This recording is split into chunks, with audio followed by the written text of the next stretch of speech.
हिंदी साहित्य निशुल्क बैच आज हमारी क्लास है तीसरे नंबर की, क्योंकि हिंदी साहित्य इतिहास लेखन पढ़ चुके हैं और आदिकाल का एक पाठ हम कल कर चुके थे।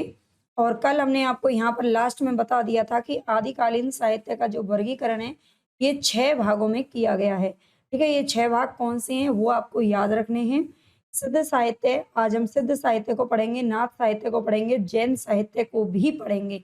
ठीक है, इसके बाद हमारा बचेगा रासो साहित्य, लौकिक साहित्य और गद्य साहित्य। ठीक है, 6 भागों में वर्गीकरण किया गया है आदिकालीन साहित्य का। तो आज हम इसमें 3 को कंप्लीट करने वाले हैं और इससे पहले हम कल सामान्य परिचय या फिर इसके अपभ्रंश की रचनाओं को पढ़ चुके हैं। अगर आपने कल की क्लास नहीं देखी है तो ये जो हमारा बैच शुरू हुआ है वो परसों संडे को ही हो चुका था, तो आप जाके ज़रूर देख लेना, ठीक है? और डेली जुड़िए आप इस क्लास से। जिन बच्चों को लगता है कि भई साहित्य उनके समझ में नहीं आता है या साहित्य उनके याद नहीं होता है या बहुत कठिनाई होती है याद करने में या फिर आपको सही से मटेरियल नहीं मिल पाता है, तो वो सारे बच्चे यहाँ पर जुड़ सकते हैं। जो गरीब बच्चे हैं वो यहाँ पर जुड़ सकते हैं। जो कंटेंट आपको बड़े-बड़े कोचिंग में मिलता है वो हम आपको फ्री देने वाले हैं, बिल्कुल निःशुल्क। कोई एक पैसा नहीं देना, बस आपको इतना करना है कि लाइक, शेयर, सब्सक्राइब खूब ठोकना है और खूब ज़्यादा से ज़्यादा बच्चों को शेयर करना और हाइप ज़रूर कर दिया करो, ठीक है? बस मैं आपसे 1 मिनट ही बात करूँगी, उसके बाद हम चलेंगे अपने सीधे क्लास की तरफ। तो सिद्ध साहित्य को आज हम शुरू कर रहे हैं यहाँ पर। पहला क्वेश्चन है यहाँ पर, मतलब क्वेश्चन क्या है, मैंने वन लाइनर के माध्यम से पूरा जो साहित्य है उसको डिवाइड किया है और वो भी बहुत ही इंटरेस्टिंग वे में, है ना? वन लाइनर के माध्यम से ये आप पूरा साहित्य हम करवा देंगे कंटेंट। तो यहाँ पर सिद्ध साहित्य की जो शुरुआत है यहाँ से होती है। सनातन धर्म की कुरीतियों के शीर्षस्थ पर बौद्ध धर्म की शुरुआत होती है। ठीक है, बौद्ध धर्म की जो शुरुआत है वो क्यों हुई थी, उसकी जरूरत क्यों पड़ी?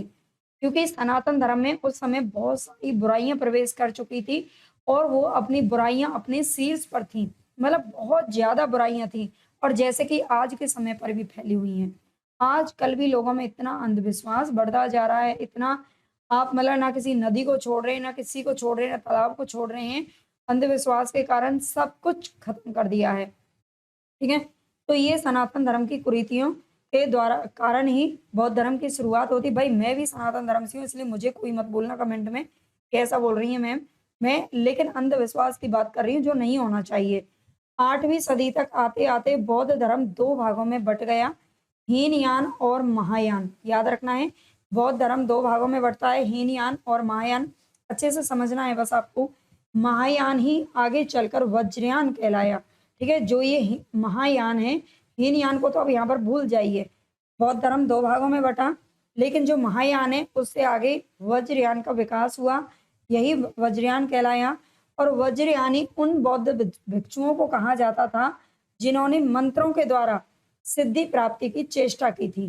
ठीक है, जो मंत्रों के द्वारा सिद्धि प्राप्त करना चाहते थे, उन बौद्ध भिक्षुओं को वज्रयानी कहा गया और वज्रयानियों ने जो साहित्य लिखा उसे ही सिद्ध साहित्य कहा गया। समझ लीजिए अच्छे से, ठीक है? पूरा डिटेल में आपको ये क्लासेस मिल रही हैं। आगे है, सिद्धों में पाया पाद की उपाधि दी जाती थी। जो पुरुष वामाचार के रास्ते पर महासुखवाद को प्राप्त करें, उसे ही सिद्ध कहा जाता था। याद रखना अच्छे से। सिद्धों में आप जानते हैं सरेपा, कन्हपा, सवरपा, लुईपा, गोरखपा, गोरक्षपा, जालंधरपा। इस तरह से सबके पीछे पा या पात की उपाधि जो लगती थी, वो क्यों लगती थी? जो सिद्ध बन जाता था। और सिद्ध कौन होता था? जो पुरुष वामाचार के रास्ते पर महासुखवाद को प्राप्त करता है। अब महासुखवाद क्या है इसको हम आगे समझेंगे थोड़ा सा। राहुल सांकृत्यायन ने सिद्धों की संख्या 84 मानी है। ठीक है, हिंदी काव्य धारा के नाम से एक पुस्तक लिखी थी। किसने? राहुल राहुल सांकृत्यायन जी ने 1945 ईस्वी में। और इसमें इन्होंने सिद्धों की जो संख्या है वो कितनी बताई है? 84 बताई है, जिनमें 4 महिला सिद्ध भी हैं। इससे पहले ही मान चुके थे वैसे, जिसमें 4 क्या है? महिला सिद्ध भी हैं। और 4 महिला सिद्ध कौन-सी हैं? तो ये हैं लक्ष्मीकरा, मणिभद्रपा, कनकलापा और मेकलपा। ये 4 यहाँ पर महिलाओं के नाम दे रखे हैं बस। आगे राहुल सांकृत्यायन ने प्रथम प्रथम जो सिद्ध है वो सरहपा को बताया है।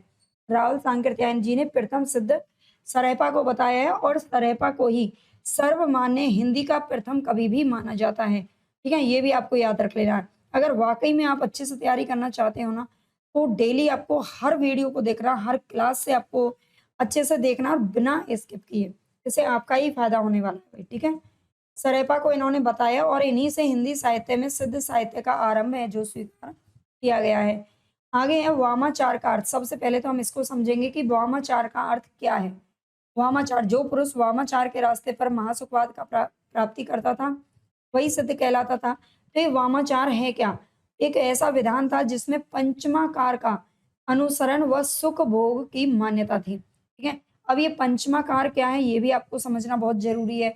पंचमाकार में मत्स्य, मदिरा, मद्य, मैथुन और मुद्रा।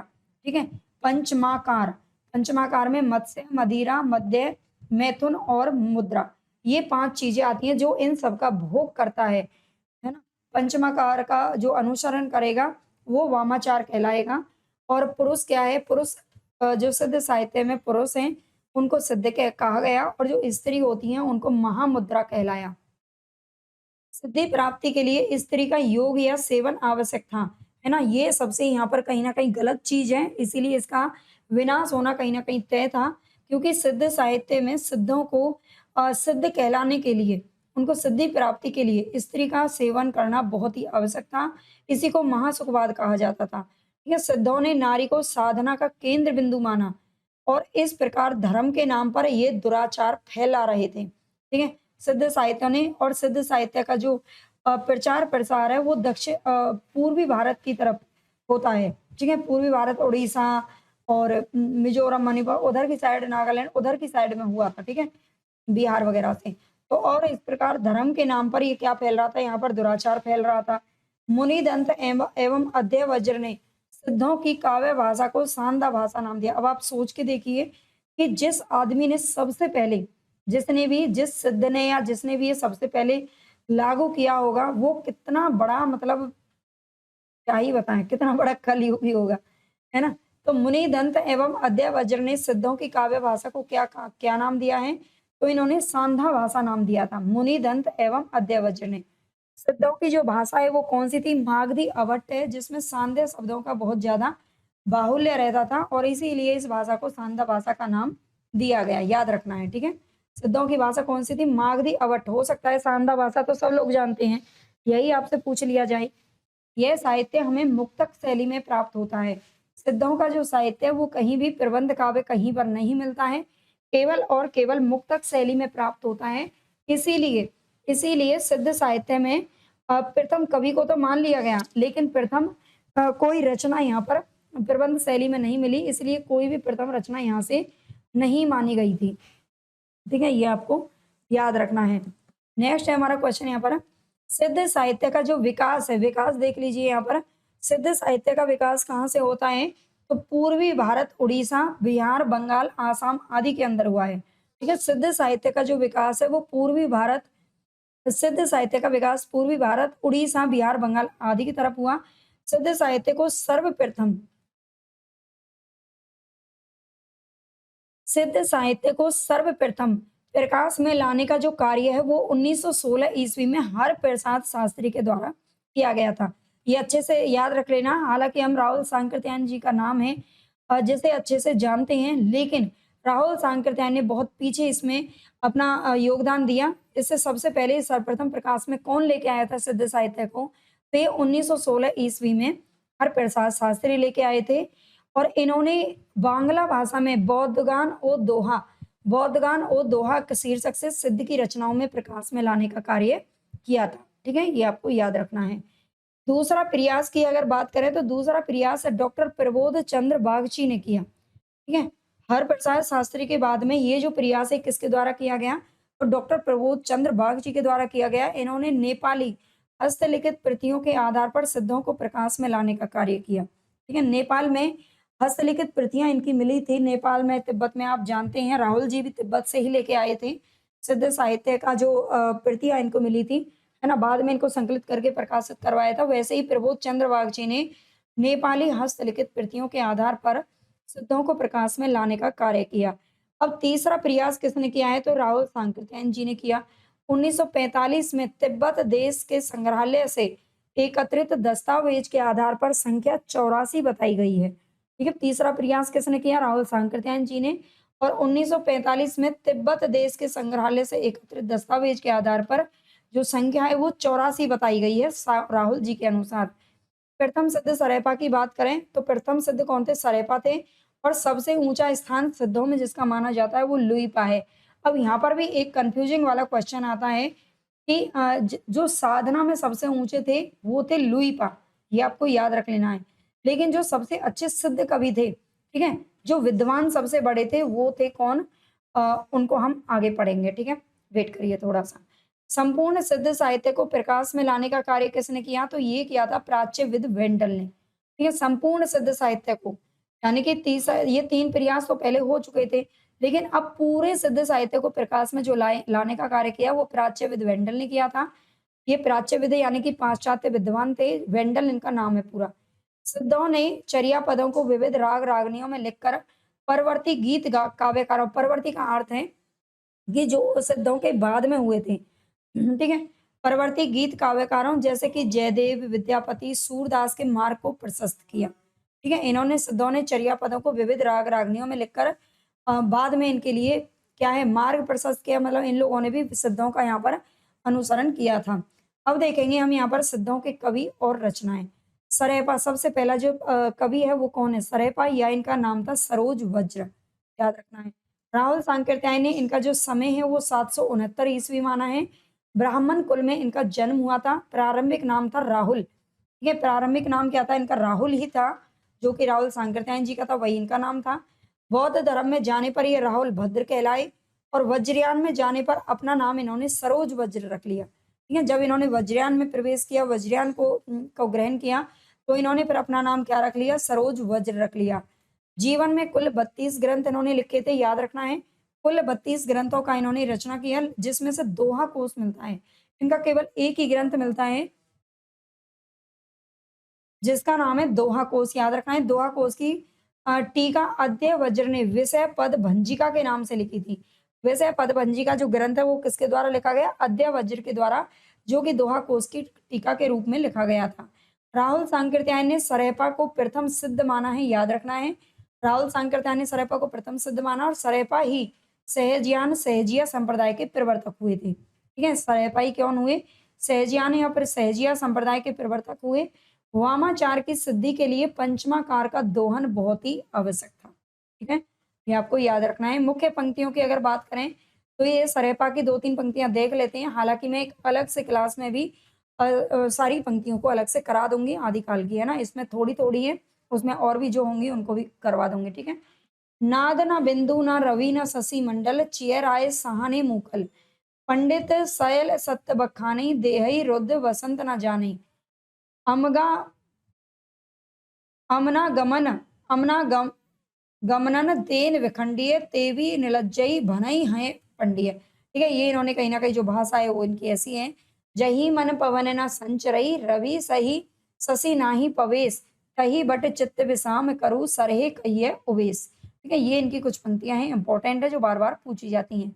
अब आगे हम यहाँ पर देखने वाले हैं जो सिद्ध कवि दूसरे हैं, उनका नाम है शबरपा। ठीक है, इनका जन्म 780 ईस्वी के आसपास क्षत्रिय कुल में हुआ था। सरेपा का जन्म 769 ईस्वी, है ना, और सवरपा का जन्म होता है 780 ईस्वी में। इनके गुरु का क्या नाम था?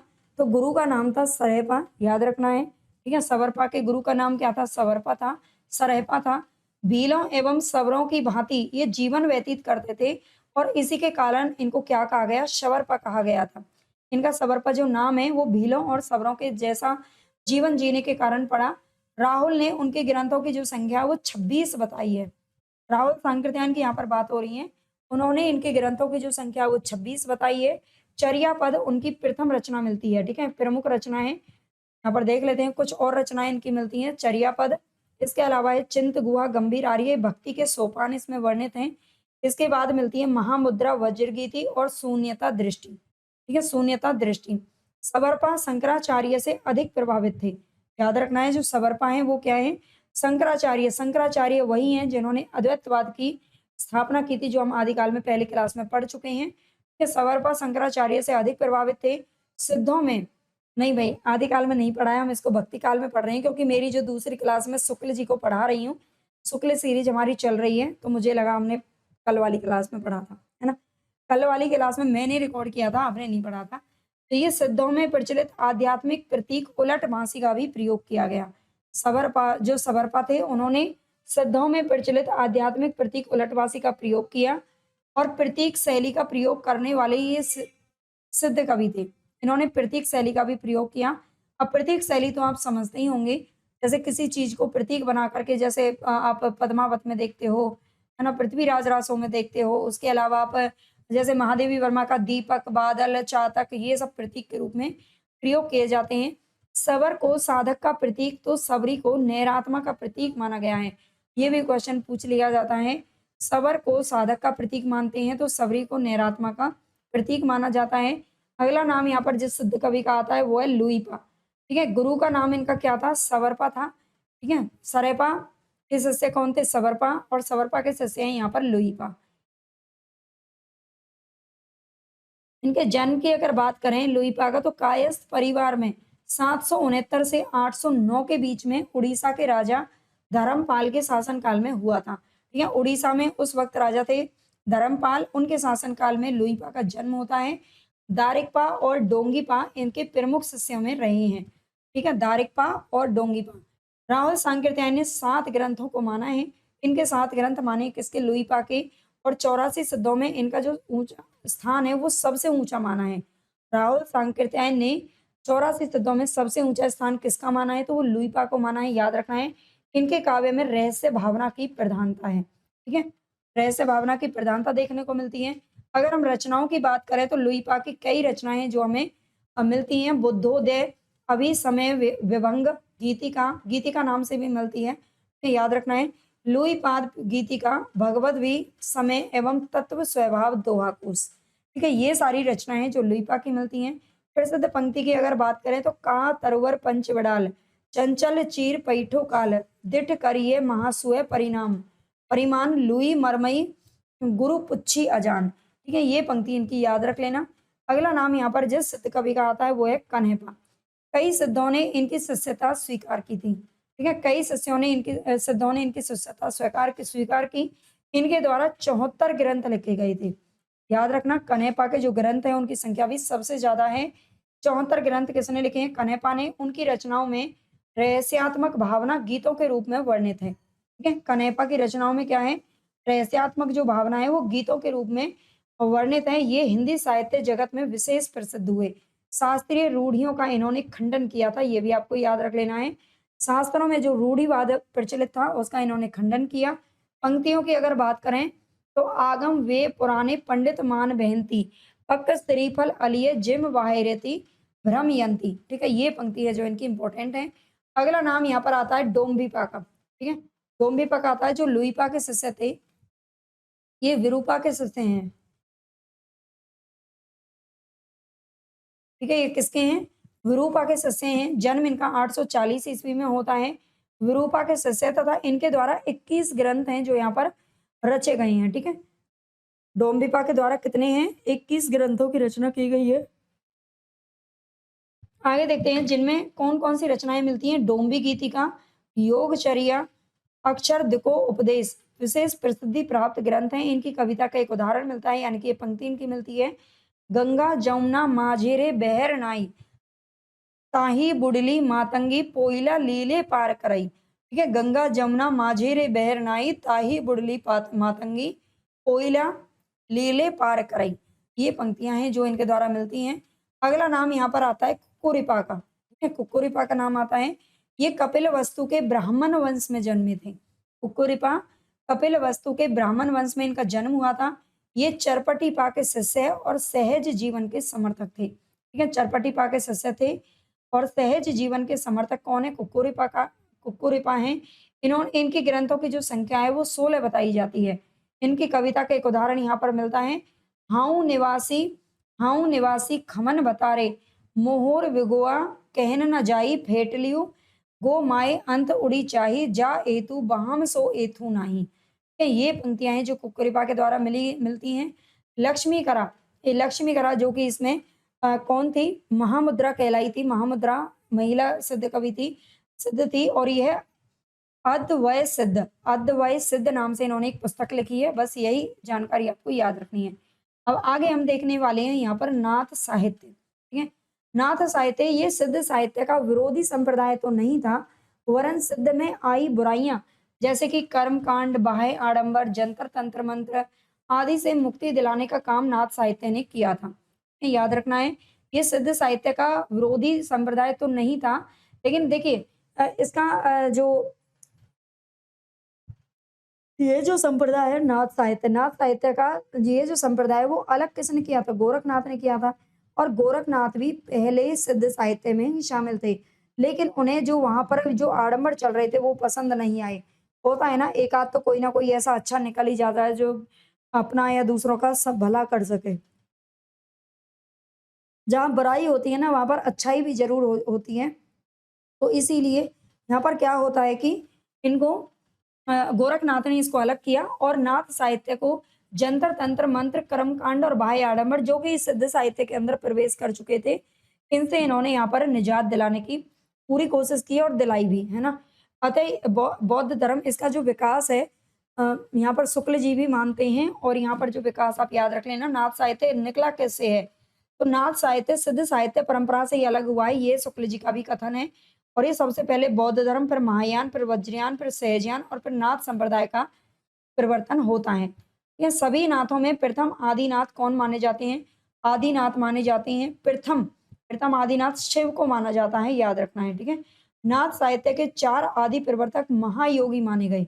नाथ साहित्य के जो 4 आदि प्रवर्तक थे वो महायोगी माने गए हैं, है ना। इनका जो ऐसा सभी नाथों में प्रथम किसको माना जाता है? आदिनाथ को। हालाँकि गोरखनाथ ने इनका इसका जो प्रतिपादन है वो किया था, अलग किया था। लेकिन फिर भी देखते हैं, सबसे पहले शिव को मानते हैं, फिर गोरखनाथ, जालंधर नाथ और मत्स्येंद्र नाथ। ये गोरख सिद्धांत संग्रह के अनुसार 8 दिशाओं में 8 नाथ हैं और केंद्र में आदिनाथ है। केंद्र में कौन है? आदिनाथ है, याद रख लेना। गोरख सिद्धांत संग्रह किसका ग्रंथ है? गोरखनाथ का है, वो हम आगे पढ़ ही लेंगे। ठीक है, गोरख सिद्धांत संग्रह के अनुसार 8 दिशाओं में 8 नाथ हैं। अगले यहाँ पे आता है वास्तविक प्रवर्तक इसके कौन माने जाते हैं? गोरखनाथ माने जाते हैं। केवल आदिनाथ किसको माना जाता है? शिव को। और वो मतलब उन्होंने कहा भी है शुक्ल जी ने कि शिव का हमने कहीं नाम मतलब नहीं देखा है, शिव का कहाँ पर आया है।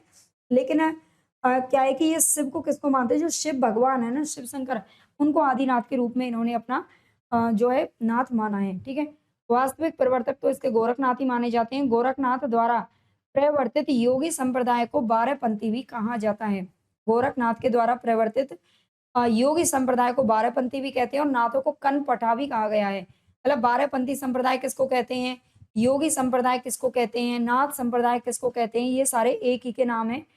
और हठ योग का प्रवर्तन भी इसी में हुआ था, इसे हठयोगी संप्रदाय भी कहते हैं। ठीक है, नाथों को कनपटा भी कहा गया है क्योंकि ये कानों में मतलब कानों में वो कुंडल पहना करते थे, है ना।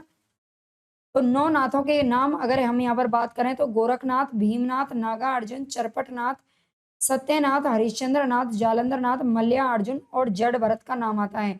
अब आगे हम और देखेंगे, राम कुमार वर्मा जी ने अलग 9 नाथों को माना है, वो भी देखते हैं। ये नाम जो है पीताम्बर दत्त बड़त्थाल ने दिया था। ठीक है, ये नाम किसने दिए थे? तो ये जो 9 नाम आपको यहाँ पर दिखाई दे रहे हैं वो पीताम्बर दत्त बड़त्थाल ने दिए थे, जिन्होंने गोरखवाणी का संपादन किया था। मत्स्येंद्र नाथ कौन है? महायोगी हैं, नाथों में नहीं है। मत्स्येंद्र नाथ महायोगी हैं। महायोगी तो माना गया है इनको, लेकिन नाथों में शामिल नहीं माने हैं। वैसे भी जो मत्स्येंद्र नाथ थे वो सिद्धों में थे और गोरखनाथ उन्हीं के शिष्य थे। गोरखनाथ ने ही मत्स्येंद्र नाथ को समझाने का बहुत प्रयास किया था। आगे पढ़ेंगे थोड़ा-सा।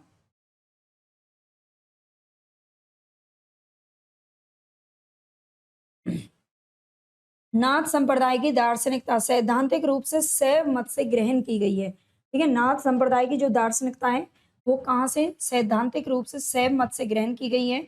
व्यवहारिकता की दृष्टि से नाथ हठयोग के अधिक निकट है। ठीक है, हठयोग का प्रवर्तन भी इन्होंने किया था, हठयोग के अधिक निकट है।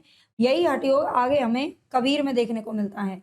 नाथ पंथ या संप्रदाय के सिद्ध मत, सिद्ध मार्ग, योग संप्रदाय, अवधूत संप्रदाय नाम भी प्रसिद्ध हैं। नाथ संप्रदाय के ये सारे नाम भी प्रचलित हैं। इसको संप्रदाय के सिद्ध मत, सिद्ध मार्ग, योग संप्रदाय, अवधूत संप्रदाय संप्रदाय भी कहते हैं।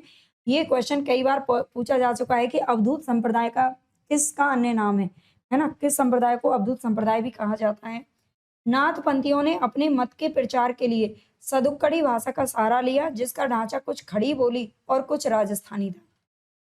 याद रखना है, सदुक्कड़ी भाषा का नाथपंथियों ने प्रयोग किया और यही सदुक्कड़ी आगे आप जानते हैं नाथों ने भी इसका प्रयोग किया है, नाथपंथियों ने, और ये कबीर में भी देखने को मिलती है। लेकिन उसकी जो भाषा थी वो खड़ी बोली और राजस्थानी नहीं थी, बल्कि पंजाबी और राजस्थानी मिश्रित थी। क्या नाथों की जन भाषा को पुरानी हिंदी भी कहा जाता है, जिस पर अपभ्रंश का भी प्रभाव देखने को मिलता है।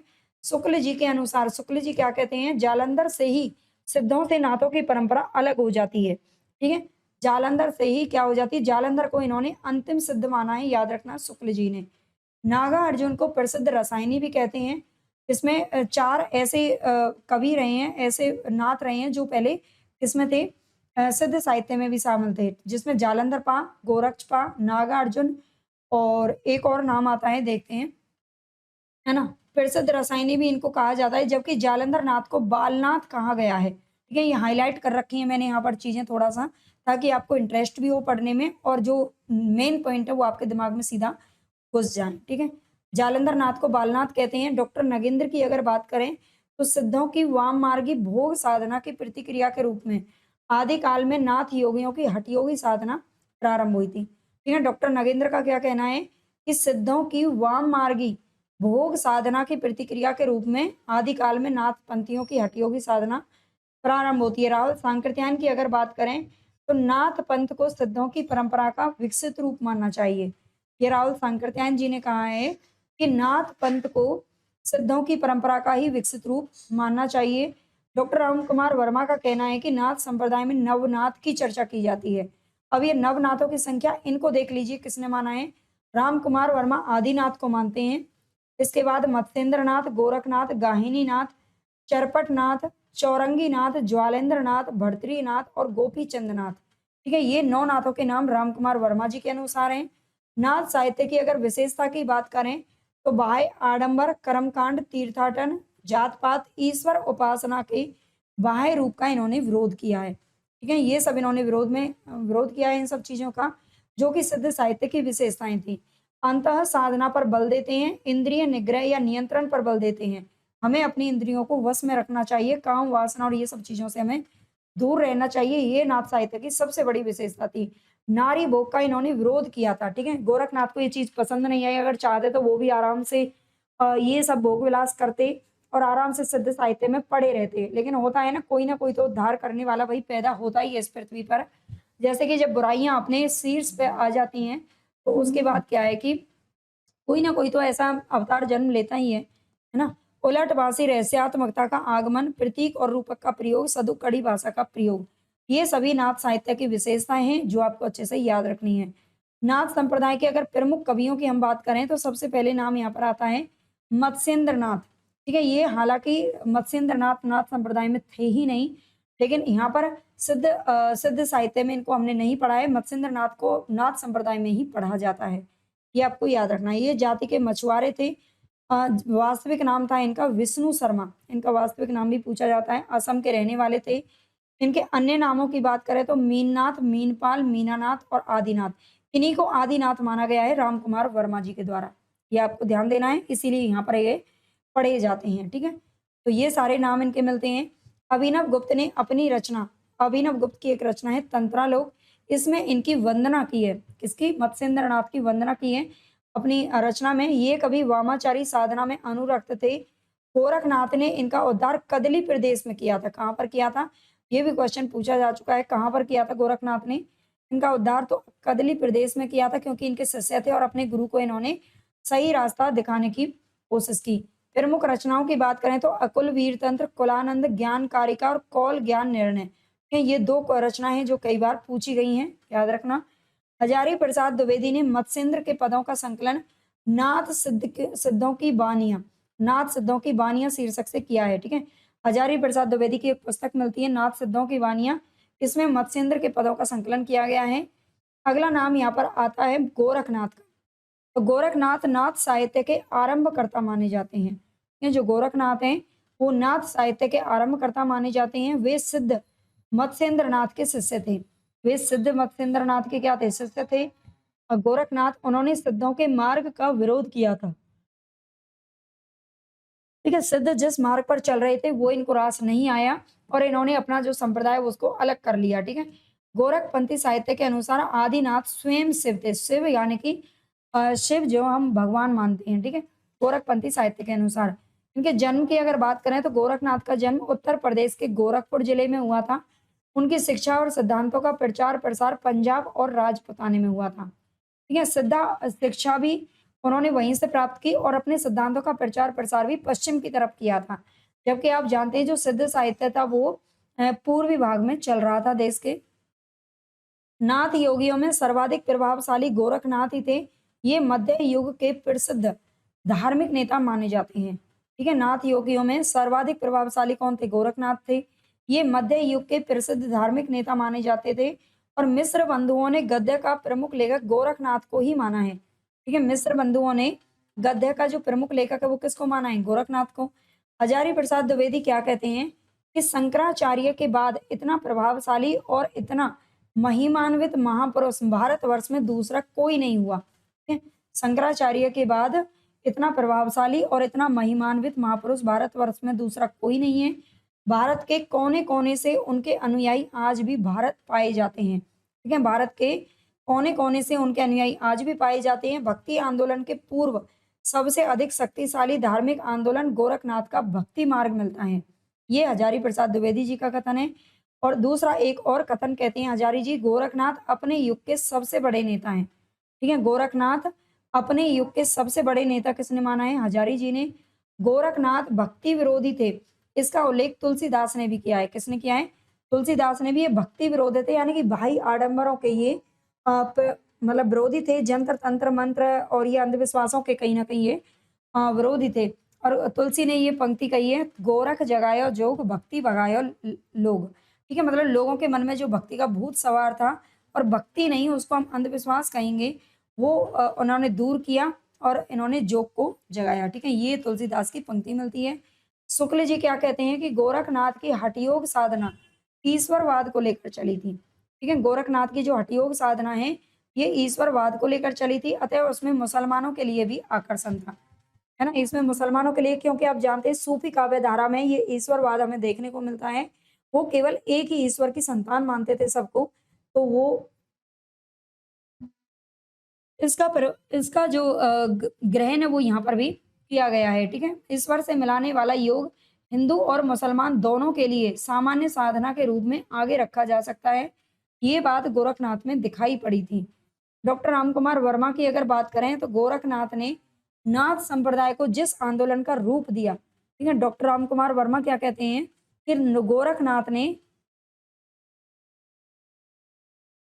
नाथ संप्रदाय को जिस आंदोलन का रूप दिया है अ, वह भारतीय मनोवृत्ति के सर्वथा अनुकूल ही सिद्ध हुआ है।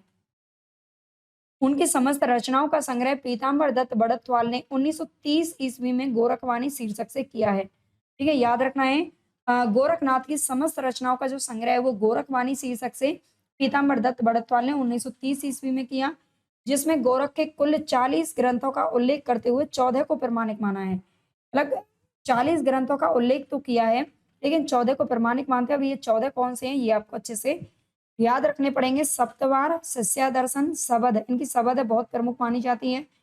पद, पंचमात्रा जोग, ज्ञान 34, पंचतिथि, ज्ञान तिलक, आत्मबोध, नरवई बोध, मच्छिंद्र, गोरख जोग, अभय मात्रा जोग, प्राण संकली और रोमावली। के ये 14 प्रमाणिक ग्रंथ मिलते हैं किसके? गोरखनाथ के। जो आपको इसमें से ज्ञान तिलक, सप्तवार, ज्ञान 34 है ना, और प्राण संकली, अभय मात्रा जोग, ये सारे रचनाएं जो बार बार पूछी जाती हैं, याद रखना है। सर्वाधिक प्रमाणिक इनकी जो रचना है वो शबद को माना जाता है, ये आपको अच्छे से याद रखना है।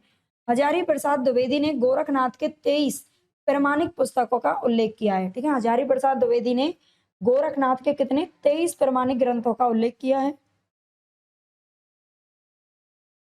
हिंदी में शिव भक्ति का जो प्रारंभ है वो गोरखनाथ ने ही किया है। ठीक है, शिव भक्ति का जो प्रारंभ कहाँ से हुआ है? तो ये गोरखनाथ ने किया है। याद रखना है, शिव भक्ति से पहले नहीं चलती थी। गोरख ने 60 चक्र का मार्ग प्रशस्त किया है। ठीक है, गोरखनाथ ने 60 चक्र, 6 चक्र का मार्ग प्रशस्त किया। और ये 6 चक्र कौन से माने इन्होंने? मूलधारा, मणिपुरा, स्वादिष्ठान, अनाहत, विशुद्ध और आज्ञा चक्र। ठीक है, ये 6 चक्र जो हमारे शरीर में होते हैं, इनका मार्ग प्रशस्त किया है गोरखनाथ ने। नाथ पंथ में हठ योग का प्रवर्तन गोरखनाथ ने किया। उन्होंने 5 मकार कौन से हैं? जो पंचमाकार जिसमें चल रहे थे सिद्ध साहित्य में, जिनका भोग अवश्य था, वो यहाँ पर इनका त्याग किया गया, जिसमें मद्य, मांस, मदिरा, माया और मिथुन, इन सब का यहाँ पर क्या किया गया? त्याग किया गया, और यही सबसे बड़ी विशेषता और इसी के कारण इसको अलग माना जाता है। नाथों ने ब्राह्मणों के कर्मकांड एवं वर्ण व्यवस्था पर भी तीव्र प्रहार किया। प्रमुख पंक्ति अगर देखें तो नौलख पात्री आगे नाचे पीछे सहज अखाड़ा, ऐसे मनले जोगी खेले तब अंतरी बसे भंडारा, हिंदू धावे देवरा मुसलमान मसीत, जोगी धावे परम पद जहां देहुराना नसीब। ठीक है, ये पंक्ति आपको याद रखनी है। अगला यहाँ पर नाम जो आता है गोरख नाथों में, वो आता है जलंधर नाथ का। ठीक है, गोरखनाथ के ही समकालीन थे जलंधर नाथ भी, और भगवान शिव की क्रोधाग्नि से उत्पन्न और समुद्र के पुत्र के रूप में ये जाने गए। ठीक है, जलंधर नाथ को माना जाता था कि ये भगवान शिव की क्रोध अग्नि से उत्पन्न हुए और समुद्र के पुत्र ये कहलाते थे। नाथ संप्रदाय में इन्हें बालनाथ भी कहा जाता है। ठीक है, नाथ संप्रदाय में बालनाथ भी कहा जाता है। इनकी जो रचनाएं वो है विमुक्त मंजरी गीत, हुंकार चित्त बिंदु भावना, ये क्रम आदि हुंकार चित्त बिंदु भावना क्रम आदि गीत या रचनाएं इन्होंने लिखी हैं। ठीक है, ये आपको याद रखना है। गायत्री मंत्र के बाद आदेश आदेश कहने की प्रवृत्ति नाथों में थी। ठीक है, गायत्री मंत्र के बाद आदेश आदेश कहने की प्रवृत्ति नाथों के अंदर थी। चौरंगी नाथ ने गोरखनाथ की रचना प्राण संकलिका संग्रह पूरा किया था। ठीक है, चौरंगी नाथ ने क्या किया? गोरखनाथ की रचना प्राण संकलिका संग्रह पूर्ण किया। तो आज मैं इतना ही करवा देती हूँ आपको, क्योंकि आप धीरे धीरे अगर करेंगे तो चीजें आपको अच्छे से समझ में आ जाएंगी, याद हो जाएंगी। और जैन साहित्य, राजसू साहित्य को फिर हम कल करते हैं। ठीक है, इतना ही काफी है, क्योंकि जो आदमी धीरे धीरे बढ़ने की कोशिश करता है ना, जो धीरे धीरे चलता है, वो ज्यादा बेटर होता है तेज भागने की बजाय। अगर मैं 1 घंटे की क्लास कर दूं और आपको कुछ समझ में नहीं आई तो कोई फायदा नहीं है। ठीक है, वैसे मैं 1 घंटे की करवा दूंगी बाद में, अभी तो खैर इतना जल्दी नहीं है। आप आराम से पढ़ते रहिए, मस्त रहिए, स्वस्थ रहिए। अगर क्लास पसंद आई हो ना तो सारे बच्चों को लाइक सब्सक्राइब जरूर करना है आपका। बस देखिए, मैं ये सब निःशुल्क बैच क्यों करवा रही हूँ, ताकि आप लोग मुझे सपोर्ट कर सकें और अब जो गरीब बच्चे हैं उनका फायदा हो सके। ठीक है, सभी गरीब बच्चे पढ़ सकें, नौकरी ले सकें, उनको ज्यादा मतलब जो अफोर्ड नहीं कर पाते हैं, 500 रुपए की भी जो फीस अफोर्ड नहीं कर सकते, वो आराम से यहाँ पर पढ़ सकते हैं। ठीक है, और वो 4-5 हजार का कोर्स जो आपको मिलता है, जो सभी किताबों का निचोड़ है ये नोट्स। अगर आप नोट्स लेना चाहें तो इसकी पीडीएफ आपको मिलेगी व्हाट्सएप पर, लेकिन अगर आप कंप्लीट नोट्स लेना चाहते हैं जिसमें काव्य शास्त्र, भाषा विज्ञान और पूरा हिंदी साहित्य मिल जाएगा। और ये नोट्स की अगर बात करें, देखो वैसे तो मैं जानती हूँ जो गरीब बच्चे वही पढ़ रहे हैं, लेकिन फिर भी 250 रुपये इसका है, लेकिन 225 मैंने कर दिया अगर लेना चाहें तो। अदरवाइज आप चाहें तो ई बुक के रूप में भी ये है ऐप के अंदर, और घर पर मंगवाना चाहें तो नोट्स आप मंगवा सकते हैं। बच्चे तो खैर सभी तरह के पढ़ते हैं, कुछ इतना तो देखो 400-500 तो खर्च करना बड़ी बात नहीं है, पढ़ाई के लिए करना ही पड़ता है, लेकिन फिर भी यहाँ पर जितना मैं करवा रही हूँ ना, बहुत अच्छा आपके लिए फ़ायदेमंद रहेगा ये।